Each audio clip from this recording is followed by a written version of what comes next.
गांव में रहने वाला एक नौजवान लड़का पुरानी बुरी यादों को ना भूल पाने और एक ही चीज के बारे में बार बार सोचने की आदत से परेशान था।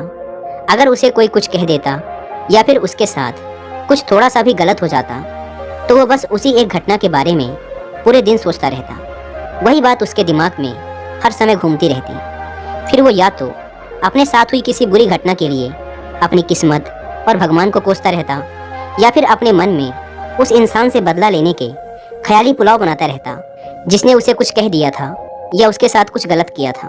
अपनी इस ज़्यादा सोचने की आदत की वजह से ना तो लोगों के साथ उसके अच्छे रिश्ते थे और ना ही वह किसी काम को अच्छे से कर पाता था। वह हर समय तनाव व मानसिक अशांति की स्थिति में रहता। उसकी ऐसी हालत को देखकर उसके एक मित्र ने उसे सलाह दी कि यहाँ पास के ही एक बौद्ध मठ में एक जैन मास्टर रहते हैं, तुम उनके पास जाओ, वो तुम्हारी इस मानसिक समस्या का कोई न कोई समाधान अवश्य बता देंगे। वह नौजवान लड़का जैन मास्टर के पास जाता है और अपनी समस्या उन्हें बताता है कि कैसे वो एक ही घटना के बारे में बार बार सोचता रहता है और पुरानी बुरी बातों व यादों को भूल नहीं पाता।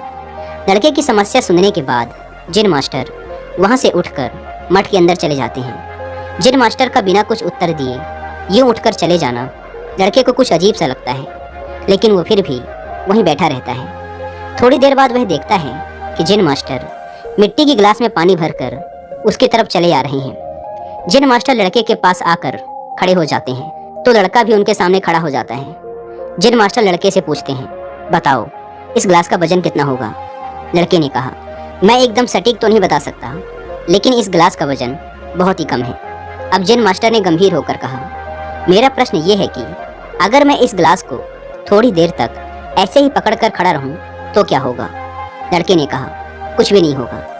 जैन मास्टर ने फिर पूछा, अगर मैं इस गिलास को इसी तरह 1 घंटे तक पकड़ कर रखूं तो क्या होगा?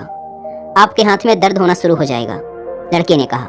जैन मास्टर ने फिर प्रश्न किया, अगर मैं इस गिलास को ठीक इसी तरह पूरे दिन पकड़ कर रखूं तब क्या होगा? आपके हाथ में बहुत ही भयंकर दर्द होना शुरू हो जाएगा। आपका हाथ सुन्न भी हो सकता है, आपके मांसपेशियों में भारी तनाव आ सकता है और यहाँ तक कि आपके हाथ को लकवा भी मार सकता है। लड़के ने गंभीर शब्दों में कहा। जैन मास्टर ने कहा, बहुत बढ़िया, लेकिन क्या इस दौरान ग्लास का वजन बदला? लड़के ने कहा, नहीं, वजन तो नहीं बढ़ा। तब भला हाथ में दर्द और मांसपेशियों में तनाव क्यों आया? जैन मास्टर ने पूछा। बहुत समय तक पकड़े रहने के कारण, लड़के ने जवाब दिया। जैन मास्टर ने फिर प्रश्न किया, अब इस दर्द से छुटकारा पाने के लिए मैं क्या करूं? ग्लास को नीचे रख दीजिए।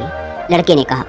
जैन मास्टर ने कहा, बिल्कुल सही, और जीवन की परेशानियां भी कुछ इसी तरह होती हैं। इन्हें कुछ देर तक अपने दिमाग में रखिए और लगेगा कि सब कुछ ठीक है। उनके बारे में ज़्यादा देर तक सोचिए और आपको पीड़ा होने लग जाएगी, और इन्हें और भी देर तक अपने दिमाग में रखिए, फिर ये आपको अशांत व पागल करने लग जाएंगी और आप कुछ भी नहीं कर पाएंगे। जैन मास्टर ने लड़के की तरफ इशारा करते हुए कहा, अपने जीवन की पिछली गलतियों और घटनाओं के बारे में सोचना जरूरी है, लेकिन उससे भी ज़्यादा जरूरी है उनसे सीखकर आगे बढ़ना।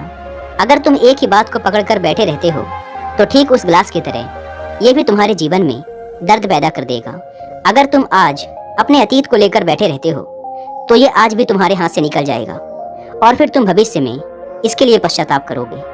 तुम अपने अतीत के लिए जैसा इंसान बनना चाहते हो या फिर जिन गलतियों के लिए पश्चाताप कर रहे हो तो तुम आज से ही वैसा इंसान बनने का प्रयास करो और कोशिश करो कि आज तुम वैसी गलतियां ना करो जिसके लिए तुम्हें भविष्य में पछताना पड़े। इसलिए चिंता करना बंद करो और अपने आज के कर्मों पर ध्यान दो, क्योंकि चिंता व्यक्ति को उसकी चिता तक ले जाती है।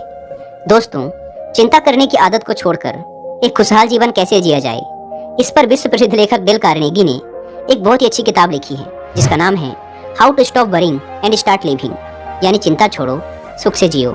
अब तक 10 मिलियन से ज़्यादा लोग इस किताब को पढ़ चुके हैं, और अगर आपके पास इसे पढ़ने का टाइम नहीं है तो आप हिंदी में इस पूरी किताब को सुन भी सकते हैं कुकू एफएम ऐप पर। इस किताब में चिंता करने की आदत से छुटकारा पाने के कई सारे तरीके बताए गए हैं। मैंने भी इस किताब को 2 बार सुना है, और अगर आप चाहें तो आप भी कुकू एफएम को डाउनलोड करके ये किताब और ऐसी ही हजारों किताबों को ऑडियो फॉर्म में सुन सकते हैं, वो भी अपनी मनपसंद लैंग्वेज में।